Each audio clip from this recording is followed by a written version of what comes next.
પાલિતાણા શહેરની સર્વોદય સોસાયટી વિસ્તારમાં ઉધાર વસ્તુ ન આપવાના મુદ્દે દુકાનદારને માર મારવામાં આવ્યો હોવાની ઘટના સામે આવી છે। મળતી માહિતી મુજબ દુકાને ઉધાર વસ્તુ આપવાનો ઇનકાર કરતા બે શખ્સોએ દુકાનદાર પર હુમલો કર્યો હોવાનો આક્ષેપ કરાયો। આ હુમલામાં બે વ્યક્તિને ઈજાઓ પહોંચતા તેમને સારવાર માટે પાલિતાણા સરકારી હોસ્પિટલમાં ખસેડવામાં આવ્યા હતા। ઘટનાની જાણ થતાં ટાઉન પોલીસ ઘટના સ્થળે પહોંચી હતી અને સમગ્ર મામલે તપાસ હાથ ધરી છે। વિસ્તારમાં ઘટનાને લઈને ચકચાર મચી ગઈ।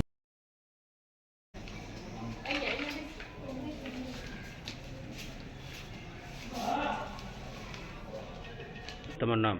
સંજય દેવજીભાઈ। શું ઘટના બની છે? ઘટનામાં એમ બન્યું કે રાતીભાઈ આવ્યા હતા ને પપ્પા વિજયભાઈ હરગોવિંદભાઈ બારોટ વસ્તુ લેવા અમે ના પાડી કે 5 કિલો ખાંડ ચા બધું એને આપ્યું તો કે એટલી નહીં 10 કિલો ખાંડ દે, 2 ઘઉંના બાસકા દે, તેલનો ડબ્બો દે, ચા 1 કિલો દે કે ન આપ્યું તો કે મારાકૂટ કરવા આવ્યા કે દુકાન કરતા બંધ। પછી શું થયું? પછી સવારે આવ્યા સવારે કોણ 8 વાગે એના 2 છોકરા અમે ત્યાં દુકાનની બહાર વાડી છે અમારે ત્યાં ફૂલ વેચતા હતા ત્યાં આવી કાટલો પકડી મારા બટન તો બધું તોડી નાખ્યું। પછી મારા દુકાનવાળી બહાર કાઢીને મને મારવા ગયો, 2 લાફાઈ ગયો, ઉસ્તાઈ ગયો, પછી પાછો પ્યા બીટી ગયો પગ ઉપર મને એના છોકરા।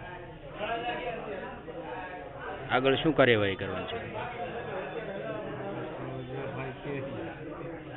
જી, તમારું નામ? દેવજીભાઈ। શું ઘટના બની છે? ઘટના એવી બની કે સાહેબ ત્યાં દુકાન ઉપર બે નાના ભાઈ બેઠા હતા એટલે નાના ભાઈને ફોન આવ્યો તો એ થોડું આમ દાદાગીરી કરતો હતો એ કે એટલું વસ્તુ દઈ દે એ લોકો ન દેવાથી ગાળો ને બધાને રસ્તામાં દુકાનનો ગેટ ઉપર જ ઊભો રહી ગયો ને એ કે તારે તો દેવાય કેમ નહીં તાળા મારી દે ને હું એને સમજાવવા ગયો અમે બે વાત કરતા હતા તો મને એક ફડાકો માર્યો હતા, મને સીધું દાંત પાડી દીધો, પછી બીજો ફડાકો માર્યો તો નાકોરીની તૂટી ગયું ને પછી ઓલો મીંડળીની કોઈ બકોસિયા પડી ગયો પછી માથામાં ને એ બધું। અને બીજું કે હું એને સમજાવતો હતો તો પછી એની હાથમાં લાકડી હતી, મને પછી બચાવવા માટે એની લાકડી પછી મારે મારવી પડી એને મને 2-3 મારી મેં એને એક મારી લીધી।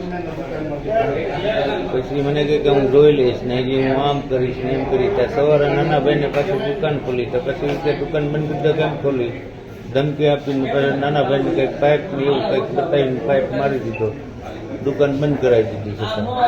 પોલીસ ફરિયાદ કરી છે તમે? હા, સાહેબની યારે કંઈક ભાઈ નાનો ભાઈ છે ત્યાં ગયા છે પોલીસ બધા, એના 3 દીકરા છે, પોતે વિજયભાઈ પોતે હતા